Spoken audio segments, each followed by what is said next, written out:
dat u grote dingen in ons midden doet. Jesus' Dank u wel, name. Heer Jezus. We prijzen u voor uw Hallelujah. grote, machtige naam. Leid het ons. U zijt geprezen, u zijt geloofd, u zijt aangebeden. U bent God alleen. In de naam van Jezus. In Jezus' naam. Amen en amen. God zegen de Bijbelstudie in Jezus' naam. Amen. Praise God, praise God, praise God, praise God. God is goed. Hallelujah. Amen. Gloria a Dios, Dios es bueno. Aleluya. Amen. Gisteren heb ik met een paar mensen gesproken over de doop in Jezus' naam. Ayer he hablado con algunas personas acerca del bautismo en el nombre de Jesús. Amen. Er zal 5 mensen dopen deze zondag. El plan era que este domingo vamos a bautizar 5 personas. Amen. En tijdens ons gesprek hebben wij over de Heilige Geest gesproken. Y durante nuestra conversación también hablamos del Espíritu Santo. En dat heeft mij geïnspireerd over de Heilige Geest te praten vanavond. Y eso me inspiró a mí para hablar esta tarde sobre el Espíritu Santo. Amen. De titel van onze Bijbelstudie vanavond is Hoe ontvangt u de Heilige Geest? El título de este estudio de esta noche es ¿Cómo recibes al Espíritu Santo? Amen. Hoe ontvangt u de Heilige Geest? ¿Cómo recibes al Espíritu Santo? Amen. Praise God. Laat ons onze Bijbel openmaken naar Johannes hoofdstuk 14 en vers 17.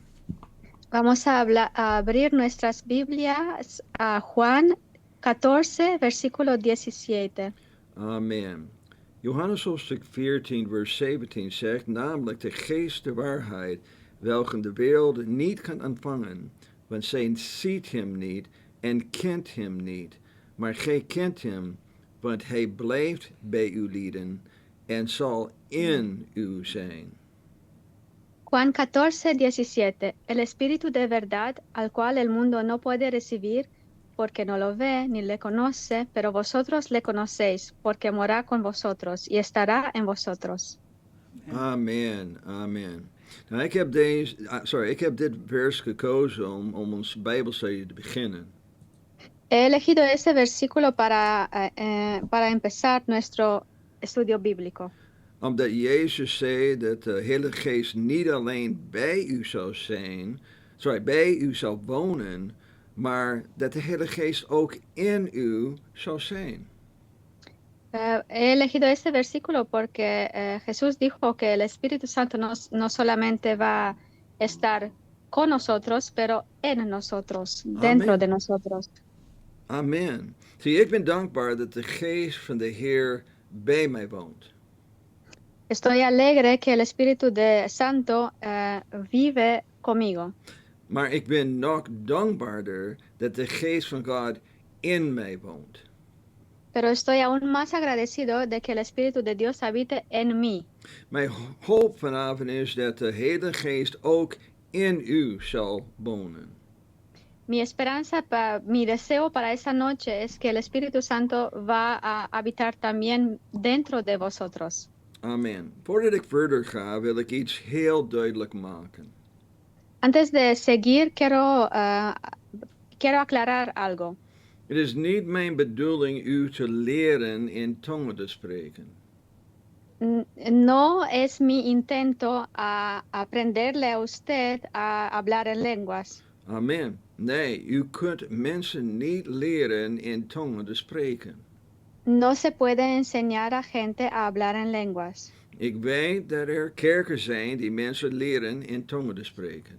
Yo sé que hay iglesias que enseñan a la gente a hablar en lenguas. Amen. Maar dat is niet bijbels. Pero eso no es bíblico. Amen. Ik geloof niet dat u op zo'n manier de doop van de Heilige Geest kunt ontvangen. Yo no creo que usted van a recibir el bautizo del Espíritu Santo por esta manera. Amen. Wat ik u zal proberen uit te leggen, Lo que yo intentaré explicarle is hoe u uzelf kunt voorbereiden om de doop van de Heilige Geest te ontvangen. es cómo prepararse a recibir el bautismo del Espíritu Santo. Amen. So, wat betekent het om de Heilige Geest in u te hebben? Así que, ¿qué significa tener al Espíritu Santo en ti? Amen. Wat betekent het om de Heilige Geest in u te hebben? ¿Qué significa tener al Espíritu Santo en ti? Amen. Om de Heilige Geest in u te hebben, Para tener el Espíritu Santo en ustedes, amen, betekent dat u vervuld bent met de Geest van God. eso significa que ustedes están llenos del Espíritu de Dios. Amen. Om vervuld te zijn met de Geest van God is de doop van de Heilige Geest. Estar lleno del Espíritu de Dios es estar bautizado con el Espíritu Santo. Jezus sprak met zijn discipelen. Amen. Jezus sprak met zijn discipelen over de doop van de Heilige Geest. Jesús habló con sus discípulos sobre el bautismo del Espíritu Santo Vlak voordat hij naar de hemel werd opgenomen. justo antes de que él fue llevado al cielo. Laten wij dat lezen in Handeling hoofdstuk 1. Vamos a leerlo en Hechos capítulo 1. Amen. Handeling hoofdstuk 1, vers 4 tot en met 5. Hechos 1, versículos 4 y 5. Amen. Vers 4. En als hij met hun vergaderd was, beval hij hun dat zij van Jeruzalem met niet scheiden zouden, dankjewel, maar verwachten de beloftes des vaders, die gij, zeder hij, van mij gehoord hebt. Kan je 4 lezen? Ja. Hechos 1, versículo 4. Y Ya. estando juntos, les mandó que no se fueran de Jerusalén, sino que esperasen la promesa del Padre, la cual les dijo, oíste de mí. Vers 5, want Johannes doopte wel met water, maar gij zult met de Heilige Geest gedoopt worden, niet lang na deze dagen.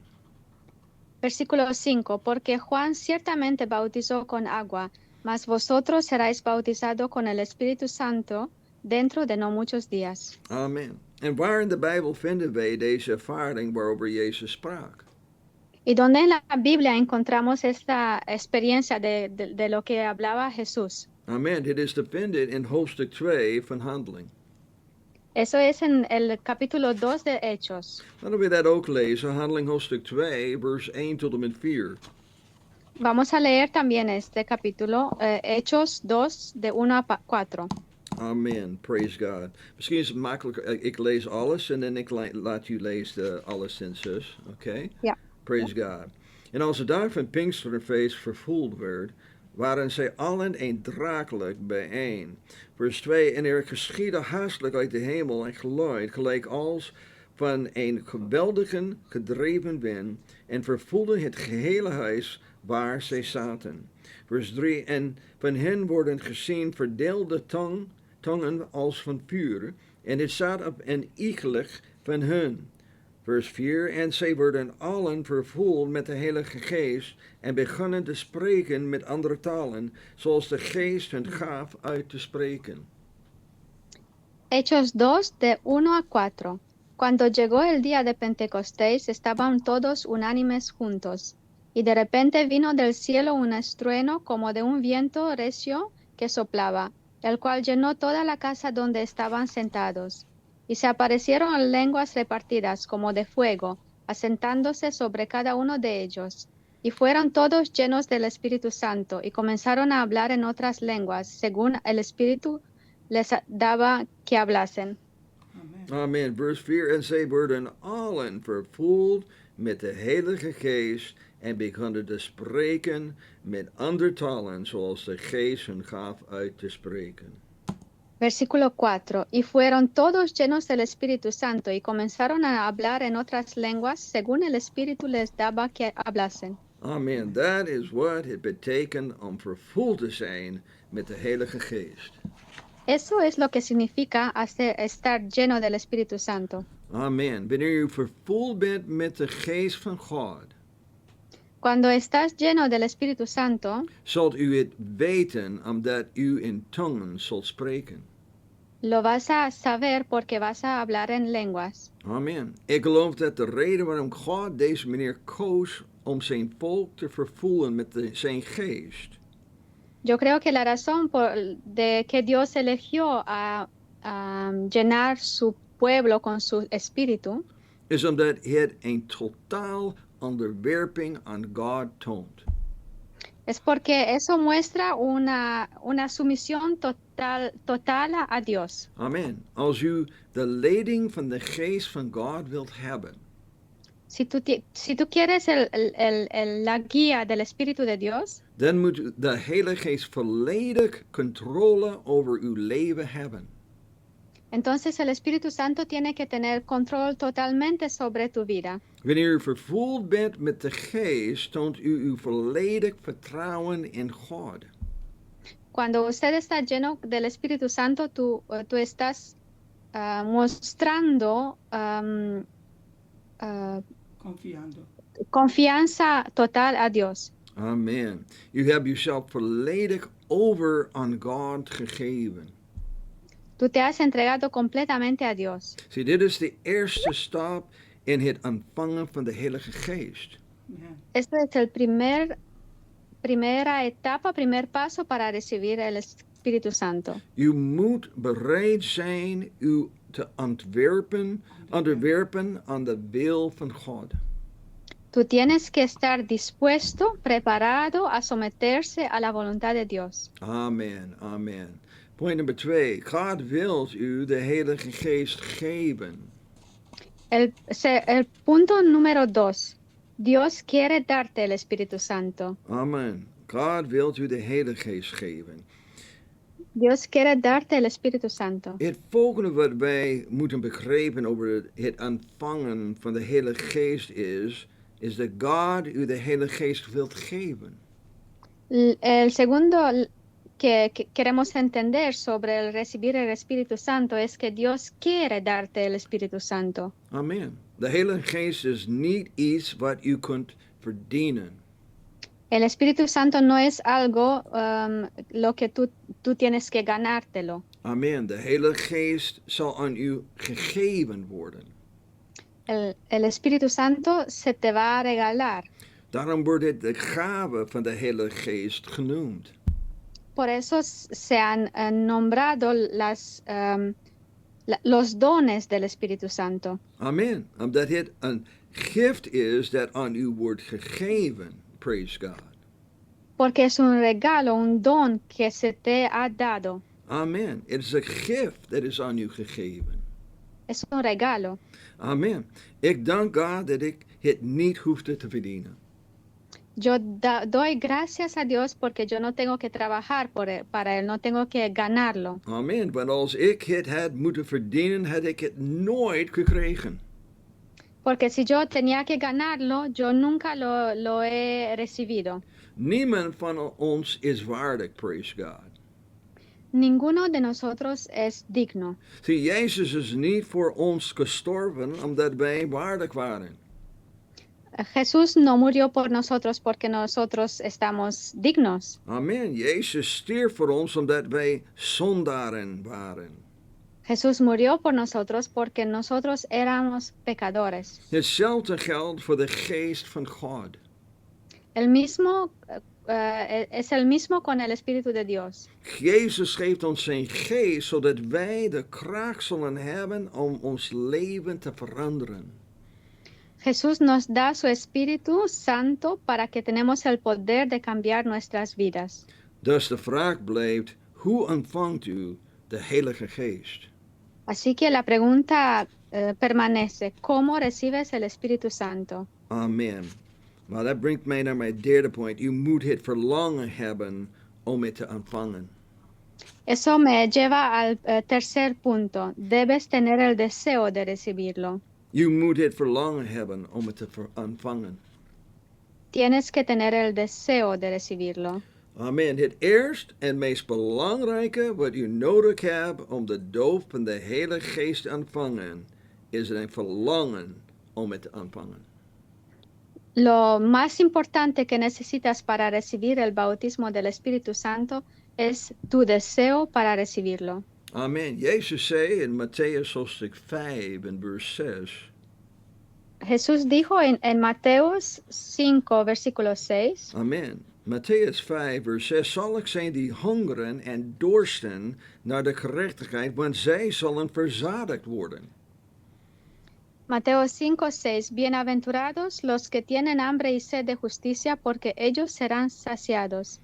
Amen. De mensen die het meest verlangen naar de doop van de Heilige Geest, La gente que más desean el bautismo del Espíritu Santo zijn degenen die vervuld zullen worden. Amen.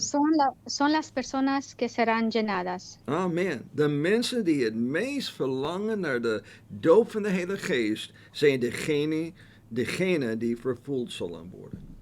Las personas que más desean el bautismo del Espíritu Santo son los que serán llenadas. Je zult nooit de Heilige Geest per ongeluk ontvangen. Nunca recibirás el Espíritu Santo por accidente. Nee, de doop van de Heilige Geest wordt aan hun gegeven die het verlangen hebben om het te ontvangen. El bautismo del Espíritu Santo se dará a las personas que quieren recibirlo, Ik que denk dat, desean.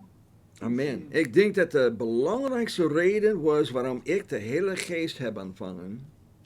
Creo que esa fue la razón principal porque por mí ser llenado del Espíritu Santo. Was omdat ik het verlangen om het te ontvangen. Es porque yo tenía el deseo de recibir el Espíritu Santo. Amen. Ik had een verlangen om de Heilige Geest te ontvangen. Yo tenía el deseo de recibir el Espíritu Santo. En ik was niet van plan om op te geven tot ik het de Heilige Geest ontving, praise God. Y yo no iba a rendirme hasta recibir el Espíritu Santo. Amen. Elke gelegenheid die ik had om de doop van de Heilige Geest te ontvangen, Cada oportunidad que yo tenía para recibir el bautismo del Espíritu Santo, maakte ik tijd om te bidden. yo hice tiempo para orar. De reden dat het langer duurde voordat ik de doop van de Heilige Geest ontving, La razón porque para mí tardó más para recibir el bautismo del Espíritu Santo was omdat er dingen waren die ik niet begreep over het ontvangen van de Heilige Geest. fue porque habían cosas que yo todavía no entendía sobre el recibir al Espíritu Santo. Maar het was mijn verlangen om het te ontvangen dat het mij de kracht gaf om door te zetten. Pero fue mi deseo para recibirlo que me dio la fuerza para seguir. Het was mijn verlangen dat mij er naar hielp om te blijven zoeken naar de geest van God. Fue ese deseo que me da fuerza, me ayudó para seguir buscando al Espíritu Santo. Het was door mijn verlangen dat mij bereid maakte om het te ontvangen. Fue mi deseo que me ayudó a estar preparado para querer recibirlo. Halleluja. Ik ben verbaasd als iemand die gelooft in de doop van de Heilige Geest. Yo estoy sorprendido que cuando alguien cree que el bautismo del Espíritu Santo En gelooft dat hij of zij die nodig heeft, y la persona también cree que él necesita el Espíritu Santo, geen extra moeite doet om de Heilige Geest te ontvangen. pero no hace esfuerzo para recibir el Espíritu Santo. Zie, als u in de Heilige Geest gelooft Si usted cree en el Espíritu Santo en u gelooft dat God u de Heilige Geest zal geven, y si usted cree que Dios te dará el Espíritu Santo, waarom probeert u de Heilige Geest dan niet te ontvangen? ¿por qué entonces no intentas recibir el Espíritu Santo? Het is ofwel door een gebrek aan verlangen of door gebrek aan geloof. Puede ser por falta de deseo o por falta de fe. Het is één van de twee. Es uno de esos dos. En u hebt zowel geloof als verlangen nodig om de Heilige Geest te ontvangen.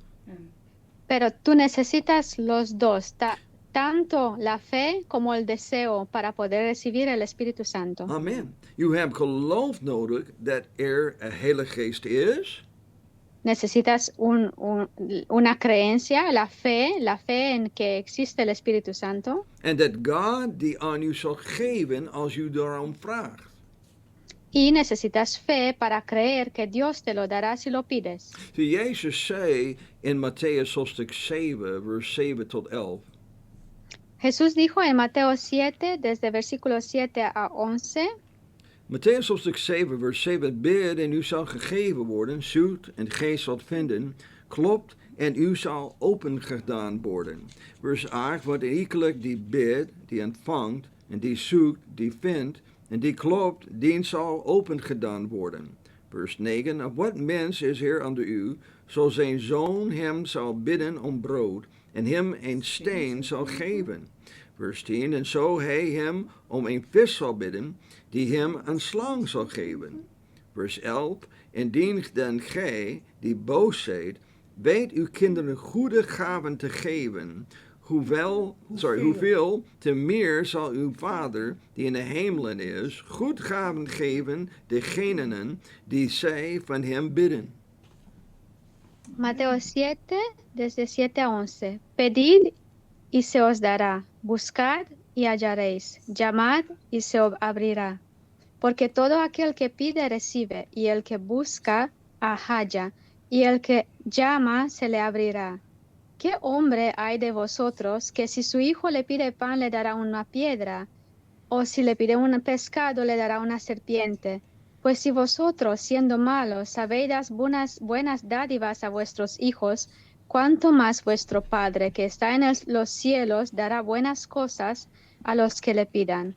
Amen, amen. U moet geloof hebben dat wanneer u uw hemelse Vader om de Heilige Geest vraagt, zal Hij die aan u geven. Tienes que tener la fe que cuando usted pide al Espíritu Santo a su Padre en el cielo, Él los dará. Amen. Het neemt geloof om de Heilige Geest te ontvangen. Necesitas fe para poder recibir el Espíritu Santo. Amen. U moet geloven dat God u de Heilige Geest zal geven. Debes tener fe que Dios le va a dar el Espíritu Santo. Zie, u hebt geloof en verlangen nodig. Necesitas fe y deseo. Jezus vertelt ons wat voor soort verlangen wij. Jesús nos dijo qué tipo de deseo necesitamos. Jezus vergeleek de verlangen die wij nodig hebben met hunger en dorst. Jesús comparó ese deseo que necesitamos con el hambre y la sed. Amen. Hunger en dorst zijn de sterkste verlangens die wij hebben. El hambre y la sed son los deseos más fuertes que tenemos. Uw verlangens om te eten en te drinken zal alle andere verlangens die u hebt overwinnen. Tus deseos de comer y beber están más grandes que cualquier otro deseo que puedes tener. Er zijn geen groter verlangens dan hunger en dorst. No hay deseos más grandes que el hambre y la sed. Zie, dat is de soort verlangen dat wij nodig hebben om de Heilige Geest te ontvangen. Ese es el tipo de deseo que necesitamos para poder recibir el Espíritu Santo. Zie, je verlangen naar de Heilige Geest moet boven alle andere verlangens staan die u hebt. Tu deseo de Espíritu Santo tiene que estar más alto, más encima de todos los otros deseos que tengas. Amen. Wanneer dat gebeurt, is er niets belangrijkers voor u dan de doop van de Heilige Geest. Cuando eso ocurre, no hay cosa más importante para ti que el bautismo del Espíritu Santo. Amen, amen. Nou, het volgende wat ik heb geleerd, en ik geloof dat het u zal helpen om de Heilige Geest te ontvangen. Lo siguiente que he aprendido y creo que te va a ayudar a recibir el Espíritu Santo Is iets dat zo eenvoudig is, Es algo tan sencillo dat u het misschien over de hoofd hebt gezien. que puede ser que ni siquiera lo has pensado. Amen. En dat is, als u de Heilige Geest wilt, moet u erom vragen. Y eso es, si quieres el Espíritu Santo, debes pedirlo. Amen. Als u de Heilige Geest wilt, moet u erom vragen. Amen. Si quieres el Espíritu Santo, tienes que pedirlo. In Johannes hoofdstuk 4 spreekt Jezus met een vrouw die hij bij een waterput heeft ontmoet. En Juan capítulo 4, Jesús habló con una mujer que he encontrado en un pozo. In hun gesprek zegt hij iets tegen haar dat mijn punt bewees. En su conversación, él le dice a esa mujer algo que confirma mi punto. Luister naar wat Jezus zei in Johannes hoofdstuk 4 vers 10. Escucha lo que Jesús dijo en Juan 4, versículo 10. Johannes hoofdstuk 4 vers 10 zegt, Jezus antwoordde en zeide tot haar, indien gij de gave Gods kende, en wie hij is, die tot u zegt, geef mij te drinken, zo zoudt gij van hem hebben begeerd, en hij zou u levend water gegeven hebben. Juan 4:10. Respondió Jesús y le dijo, si conocierais el don de Dios y quién es el que te dice dame de beber, tú le pedirás y él te dará agua viva. Amen. Jezus zei tegen de Samaritaanse vrouw, Jesús dijo a la mujer samaritana dat als zij het had gevraagd, que si ella lo hubiera pedido, dat hij haar het levende water had gegeven. que él le habría dado el agua viva. Als zij het had gevraagd, dat hij haar het levende water had gegeven. Si ella lo hubiera pedido, él le habría dado el agua viva. Amen. You know, toen ik voor het eerst begon te zoeken naar de Heilige Geest, Cuando yo empecé por primero a buscar al Espíritu Santo, waren het de broeders en zusters die voor mij baden, die de Heilige Geest voor mij vroegen. fueron los hermanos y hermanas que oraron para mí para pedir al Espíritu Santo. Ik heb nooit overwogen dat ik zelf om de Heilige Geest moet vragen.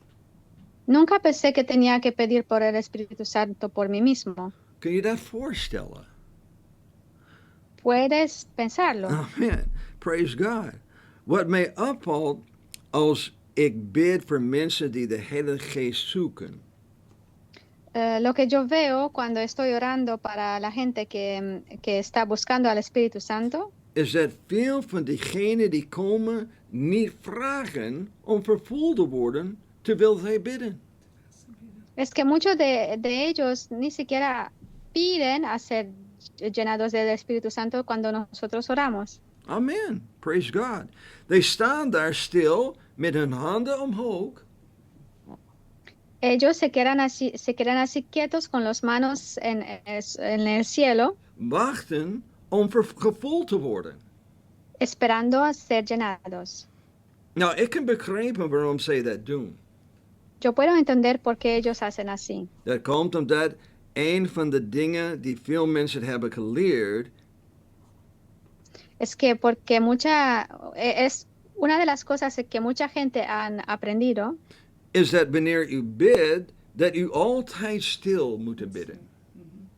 es que cuando usted ore tiene que orar en silencio. Amen. De reden dat zij dit geloven La razón por qué ellos creen así is omdat Jezus ons leerde om in onze kamer te gaan en de deur te sluiten als wij bidden. es porque Jesús nos enseñó a meterte en nuestro cuarto y cerrar la puerta cuando oramos. En als wij in het geheim bidden, zal God ons openlijk antwoorden. Y si nosotros oramos en secreto, Dios nos da la respuesta abiertamente. Amen. That's what the Bible zegt in Matthäus hoofdstuk 6, vers 6. Eso dice la Biblia en Mateo 6, versículo 6. Hij zegt, maar gij, wanneer gij bidt, gaat in uw binnenkamer en uw deur gesloten hebbende, bid uw vader, die in het verborgen is, en uw vader, die in het verborgen ziet, zal het u in het openbaar vergelden. Een moment, van de vers die hier staat in het Spaans bij 6 vers is niet de juiste. Oh, momentje. sorry. Geen probleem, ik moet het even Spannend. zoeken. Matthäus 6, vers 6. Momentje. Ok, mas tú cuando ores, entra en tu aposento y cerrada la puerta, ora a tu Padre que está en secreto, y tu Padre que te ve en lo secreto te recompensará en público. Amen. Sorry. Amen. Praise God. Amen. That was Matthäus hoofdstuk 6, verse 6. Praise God. Eso fue Mateo, capítulo 6, versículo 6. Amen. See, wat veel christenen niet begrepen, El mucho que los cristianos no entienden is dat dit niet de enige manier is waarop wij bidden. es que eso no es la única manera en cual nosotros oramos. Amen. Het is niet de enige manier om te bidden. No es la única manera para orar. Er zijn andere manieren om te bidden waar u ook luid kunt bidden. Hay otras formas de orar donde pueden orar con voz alta. Neem als voorbeeld wanneer wij bidden als een groep gelovigen in de kerk. Toma como ejemplo cuando nosotros oramos como un grupo de creyentes en la iglesia. Nou, ik wil een voorbeeld hiervan laten zien. Quiero mostrarte un ejemplo así. Amen. Kijk eens naar Handeling hoofdstuk 4, vers 24. Miremos en Hechos 4:24. I hope that is Yes, good. yes. Praise God. Handeling hoofdstuk 4, vers Ja. 24. En als deze dat hoorden, hieven zij eendragelijk hun stem op tot God en zeiden, Heer, gij zijt de God die gemaakt hebt de hemel en de aarde en de zee en alle dingen die in dezelfde zee. Hechos 4:24. Y ellos, habiéndolo oído, alzaron unánimes la voz a Dios y dijeron, Soberano Señor, tú eres el Dios que hiciste el cielo y la tierra, el mar y todo lo que en ellos hay. Zie je dat? Hieven zij eendragelijk hun stem op tot God. Mira, aquí ellos alzaron su voz hasta Dios. Amen. Als u het boek Handeling leest, Si usted lee el libro de los Hechos, zal u zien dat wanneer de kerk samen bad, vas a ver que cuando la iglesia oraba juntos, dat zij hun stem tot God verheffen. que ellos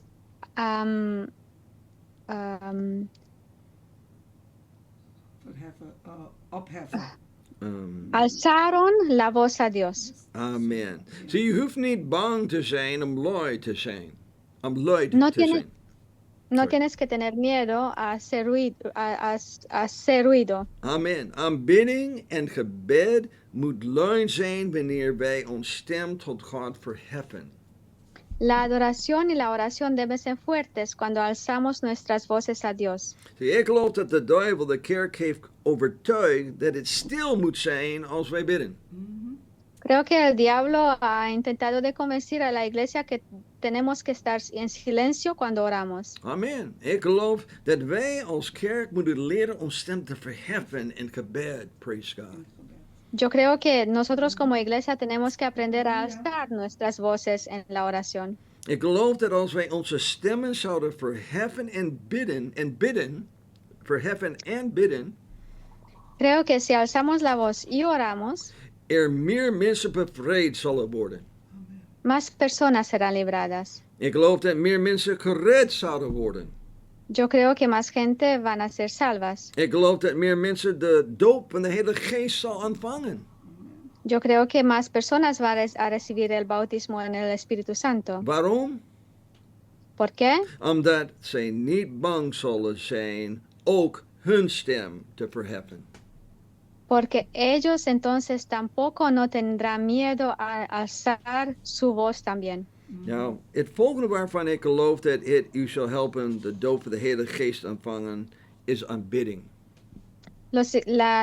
El próximo punto que yo creo que te ayudará a recibir el bautismo del Espíritu Santo es la adoración. Amen. U moet leren God te aanbidden. Tienes que aprender a adorar a Dios. Amen. U moet leren God te aanbidden. Debes aprender a adorar a Dios. Nou, hoeveel van jullie weten dat aanbidding luid is? ¿Cuántos de vosotros saben que la adoración hace ruido? Amen. Aanbidding is luid. Adoración es ruidosa. Nou, dit is ook iets wat de duivel uit de kerk heeft gestolen.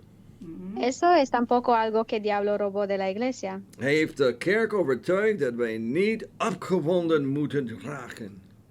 Él ha convencido a la iglesia que no debemos ser emocionados. Hij heeft de kerk ervan overtuigd dat het niet acceptabel is om luid te zijn tijdens aanbidding. Él ha convencido a la iglesia que no es aceptable hacer ruido durante la adoración. Hij wil dat wij denken dat dit soort aanbidding alleen bij evenementen als concerten en voetbalwedstrijden mogen zijn. Él quiere que pensamos que ese tipo de ruido, de emoción, solo está para los eventos como conciertos y fútbol. Amen, amen. Maar ik wil dat wij lezen wat er in het boek Psalmen staat.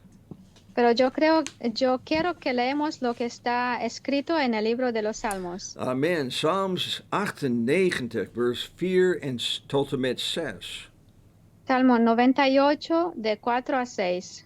Praise God. Psalms 98, vers 4 tot en met 6 zegt: Juich de Heere, gij gaansaarde.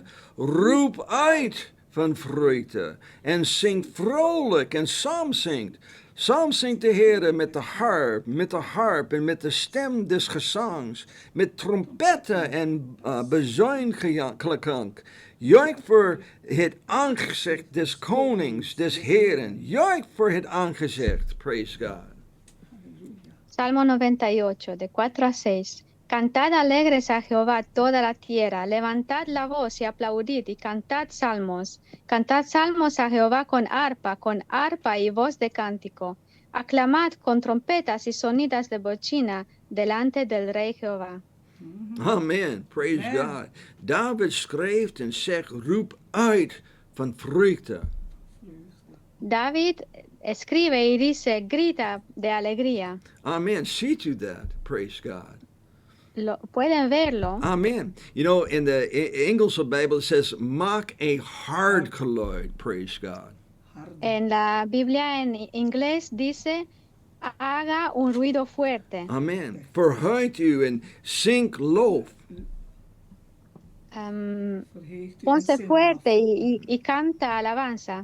Luister, als wij samenkomen als kerk, Escucha, cuando nosotros nos unimos juntos como iglesia, moeten wij luid zijn. Praise God. tenemos que ser ruidosos. Wij moeten wat lawaai maken. Praise God. Tenemos que hacer ruido. Amen. Wilt u weten waarom dat belangrijk is? ¿Y quieres saber por qué eso es importante? Amen. Praise God. Want als u luid kunt zijn in uw aanbidding, zal het de baan breken van angst en het zal geloof creëren in uw hart.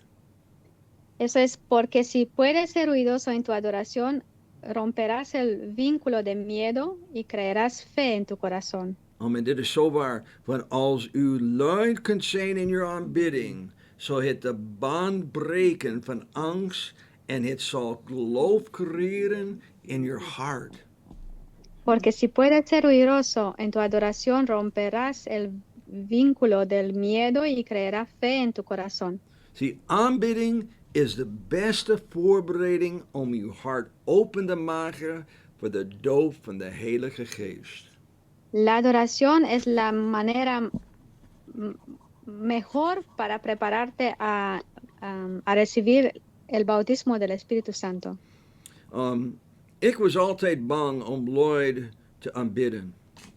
Yo siempre tenía miedo de adorar con ruido. Amen. Vroeger was ik altijd bang om Lloyd te aanbidden.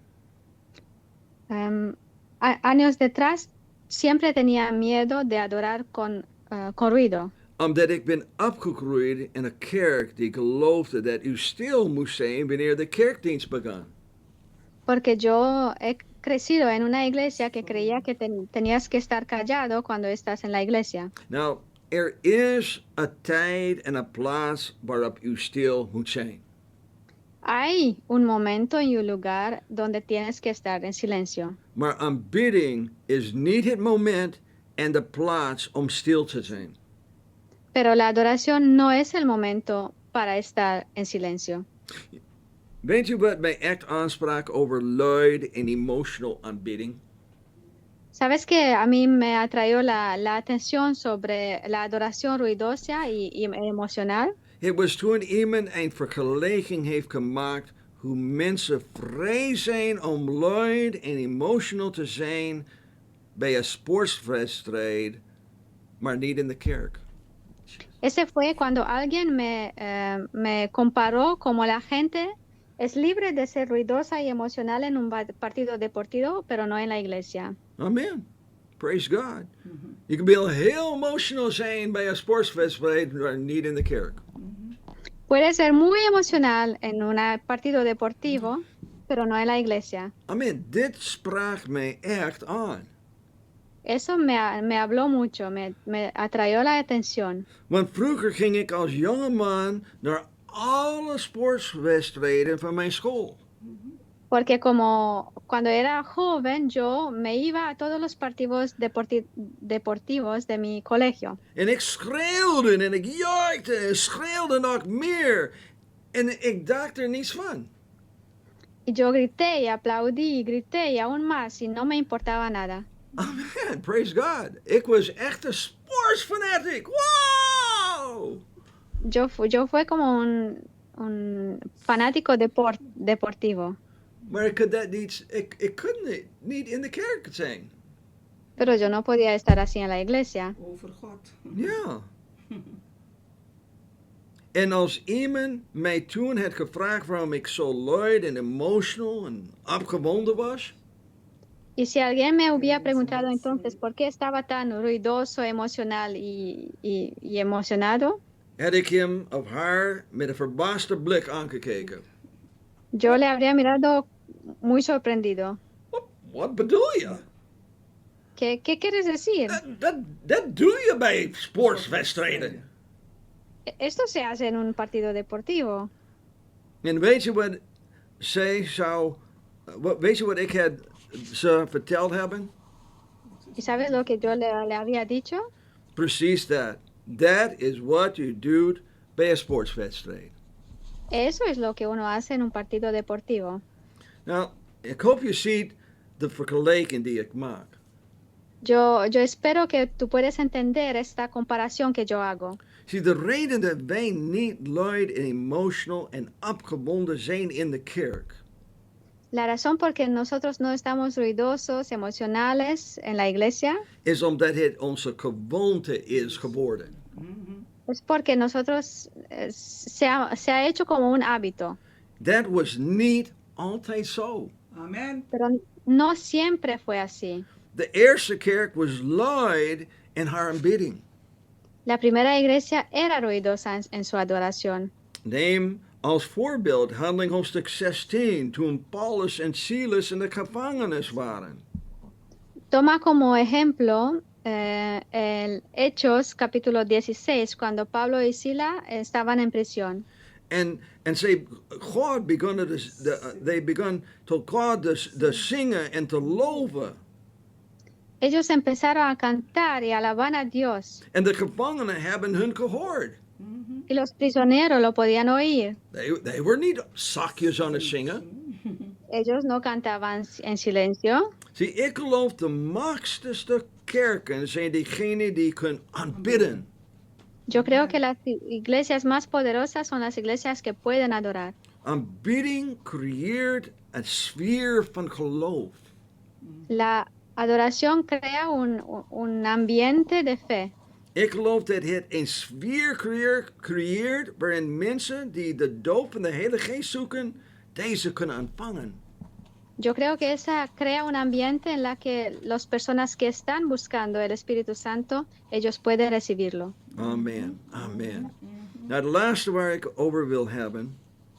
El último punto de que yo quiero hablar Amen. Is wat wij kunnen doen om hen te helpen de Heilige. Wat kunnen wij doen om iemand te helpen de Heilige Geest te ontvangen? ¿Qué podemos hacer para ayudar a alguien a recibir el Espíritu Santo? Amen. Amen. Nou, de enige Bijbelse ding wat wij kunnen doen La única cosa bíblica que nosotros podemos hacer is door onze handen op te leggen in gebed. es poner nuestras manos en oración. Amen. Wij moeten onze handen opleggen in gebed. Es poner nuestras manos en oración. Amen. In het boek Handelingen, toen zij baden dat iemand de doop van de Heilige Geest zou ontvangen, En el libro de Hechos, cuando ellos oraban para alguien para que recibiera el bautismo del Espíritu Santo, legden zij hun handen op hen en baden voor hen. Amen. ponían las manos sobre ellos y oraban por ellos. Nou, dit is het enige wat ik kan zien dat zij in de Bijbel hebben gedaan. Eso es lo único lo que yo puedo ver que hicieron ellos en la Biblia. Laten wij als voorbeeld naar Handeling hoofdstuk 8 kijken. Vamos a mirar el capítulo 8 de los Hechos como ejemplo. Amen. Handeling hoofdstuk 8, vers 14 tot en met 18. Hechos 8, de 14 a 18. Als nu de apostelen die te Jeruzalem waren, hoorden dat Samaria het woord Gods aangenomen had, zenden zij tot hen Petrus en Johannes. Vers 15, de welken afgekomen zijnde, baden voor hen, dat zij de Heilige Geest ontvangen mochten. Vers 16, want hij was nog op niemand van hen gevallen, maar zij waren alleenlijk gedoopt in de naam van de Heer Jezus. Vers 17, toen legden zij de handen op hen en zij ontvingen de Heilige Geest. Vers 18, en als Simon zag dat door de oplegging van de handen der apostelen de Heilige Geest gegeven werd, zo bood hij hun geld aan. Hechos 8, 14, 18. Cuando los apóstoles que estaban en Jerusalén oyeron que en Samaria había recibido la palabra de Dios, enviaron allá a Pedro y a Juan, los cuales, habiendo venido, oraron por ellos para que recibiesen el Espíritu Santo, porque aún no había descendido sobre ninguno de ellos, sino que solamente habían sido bautizados en el nombre de Jesús. Entonces les imponían las manos y recibían el Espíritu Santo. Cuando vio Simón que por la imposición de las manos de los apóstoles se daba el Espíritu Santo, les ofreció dinero. Amen, praise God. Nou, ik wil hier stoppen, omdat ik wil dat u ziet dat Simon visual iets zag gebeuren toen de apostelen hun handen op de mensen legden. Visueel. Yo quiero pararme aquí porque quiero que ustedes vean lo que Simón vio visualmente. Él vio algo cuando los apóstoles pusieron las manos sobre la gente. Amen, praise God. Simon zag iets visual gebeuren toen de apostelen hun handen op de mensen legden. Él vio algo visual cuando los apóstoles pusieron las manos. Zie, ik geloof dat dit het enige is wat wij, die vervuld zijn met de Heilige Geest, kunnen doen. Yo creo que ese es el único que nosotros que estamos llenos del Espíritu Santo podemos hacer. Wij moeten onze handen leggen op diegenen die de Geest van God zoeken. Nosotros tenemos poner las manos sobre la gente que están buscando el Espíritu de Dios En bidden dat zij de Heilige Geest ontvangen. y orar para que ellos reciban el Espíritu Santo. Amen, amen. Amen. Nou, helaas heb ik veel dingen gezien die niet bijbels zijn. Desafortunadamente he visto muchas cosas que no son bíblicas. Amen. Ik heb gezien hoe mensen, degenen die de Heilige Geest zoeken, vertellen dat zij hun handen moesten opsteken om de Heilige Geest te ontvangen. Yo he visto que habían personas que decían que si usted estás buscando el Espíritu Santo, tiene que levantar las manos para recibirlo. Je kunt wel je handen opsteken als je wil. Puedes levantar tus manos si quieres, Maar ik herinner mij toen ik bad voor de Heilige Geest, pero yo me recuerdo que cuando yo oré por el Espíritu Santo, mijn handen zo lang omhoog had gehouden, yo levanté mis manos por tanto tiempo dat ik al het bloed in mijn armen verloor. que perdí toda la sangre en mis brazos. Ik dacht meer aan mijn armen dan aan het ontvangen van de Heilige Geest. Mis pensamientos fueron más en los brazos que en el recibir el Espíritu Santo. Praise God. En dan zijn er mensen die zeggen Después hay gente que dice dat je moet knielen om de Heilige Geest te ontvangen. que tiene que arrodillarse para recibir el Espíritu Santo. Het is net als de enige manier dat je de Heilige Geest kan ontvangen, is dat je moet knielen. Que el único manera para recibir el Espíritu Santo es de ponerse de rodillas.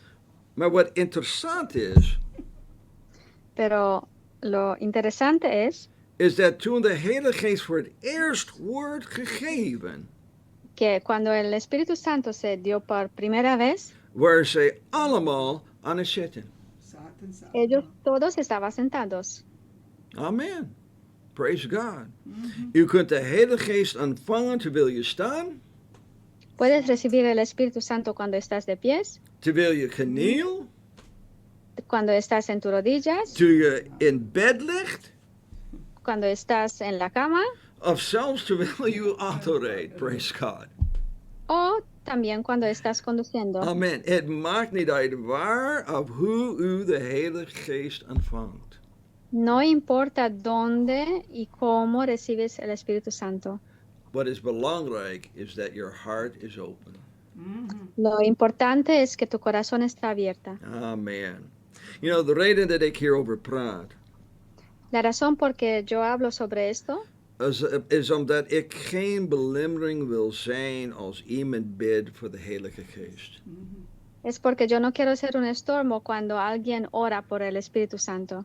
Het enige wat ik doe wanneer ik voor iemand bid die de Heilige Geest zoekt, Lo único lo que yo hago cuando estoy orando para alguien que está buscando del Espíritu Santo is hun te aanmoedigen om hun mond te openen en zelf te bidden en God te vragen voor de Heilige Geest. es animarlo a abrirse su boca y a orar por sí mismo y pedirle a Dios que el Espíritu Santo. Zie, ik moedig hen altijd aan om God te aanbidden.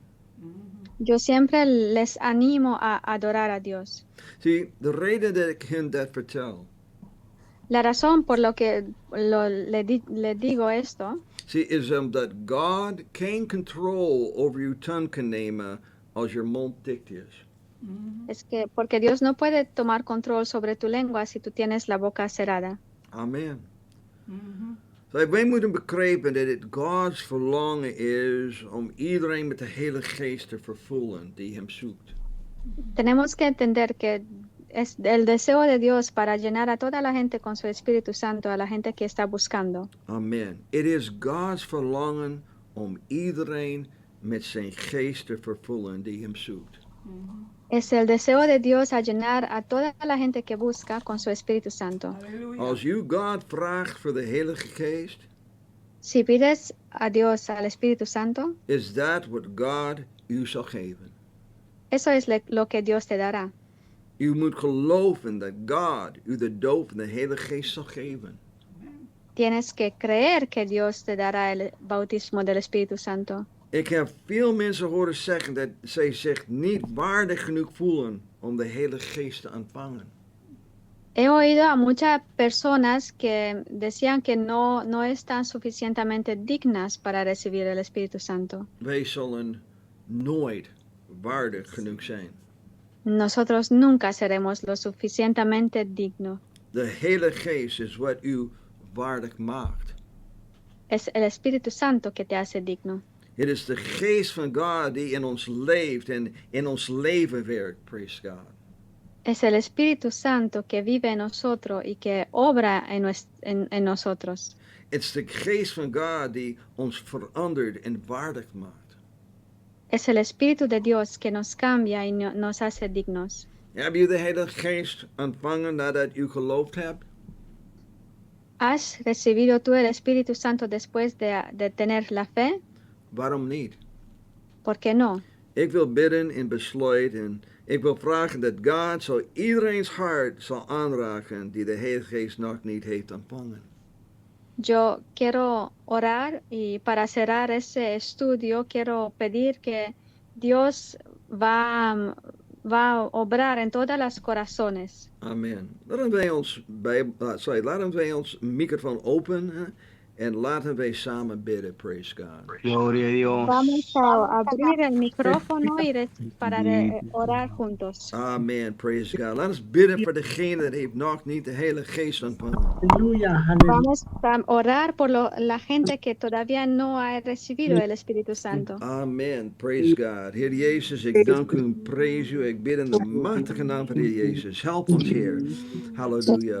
De bidden voor mensen dat moet nog de Heilige Geest ontvangen. Help degene dat heeft nog niet de Heilige Geest ontvangen realiseren de noodzaak om gevuld te worden met de Heilige Geest. En laat hem begrijpen dat u wil hun voelen met de Heilige Geest. Halleluja. Halleluja. Halleluja. Halleluja. Halleluja. Halleluja. Halleluja. U bent groot en machtig, o Heer Jezus. Halleluja. Groot en machtig is de Heer. Halleluja. Halleluja. Oh God, voel ons met uw heilige geest, halleluja. Voel degene dat zijn nog niet gevoeld, halleluja. In Jezus' naam, halleluja. Laat de geest van God over hen komen. Laat de geest van God over hen komen. En laat hem voelen de geest, uw geest aanwezigheid, halleluja. Laat het in hen komen, Heer. Niet alleen bij hun zijn, maar in hun zijn, halleluja. In Jezus' naam, halleluja. In de naam van de Heer Jezus Christus, halleluja. In Jezus' naam, in Jezus' naam, halleluja, halleluja, halleluja. Praise de naam van de Heer Jezus, halleluja, halleluja, halleluja, halleluja. Open her Thank you, Jesus. Van de Heilige Geest in Jezus' naam, halleluja.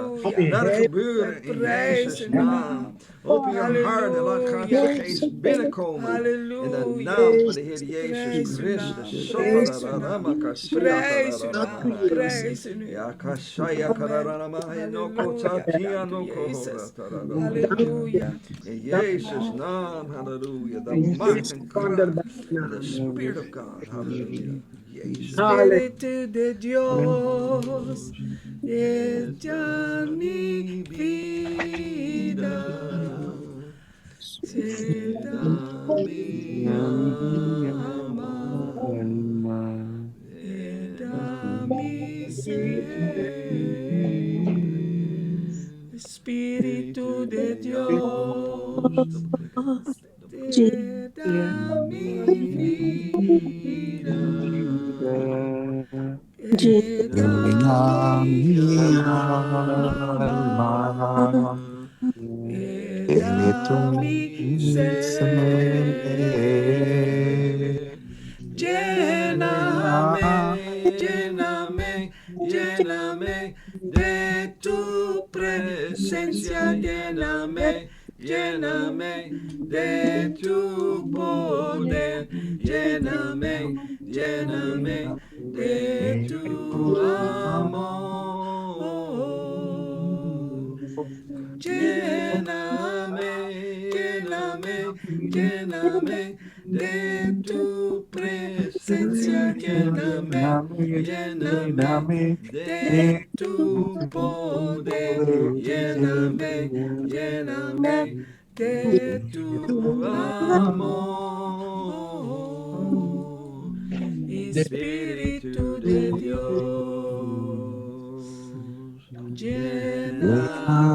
mi vida, llena mi alma, llena mi ser. Lléname, lléname, lléname de tu presencia, lléname, lléname de tu poder, lléname, lléname de tu amor. Vul mij, Heer. Vul mij, vul mij, Heer, vul mij, Heer, met al uw liefde. Vul mij, Heer, vul mij, Heer, met al uw kracht. Vul mij, Heer, vul mij, Heer, met uw aanwezigheid. Heilige Geest van God, vervul mijn leven, vervul mijn wezen, vervul mijn ziel. O Heilige Geest van God, vervul mijn leven, vervul mijn wezen, Amen. vervul mijn ziel. Amen. Halleluja. Halleluja. Amen, amen, amen. Prijs Dank u, Jezus.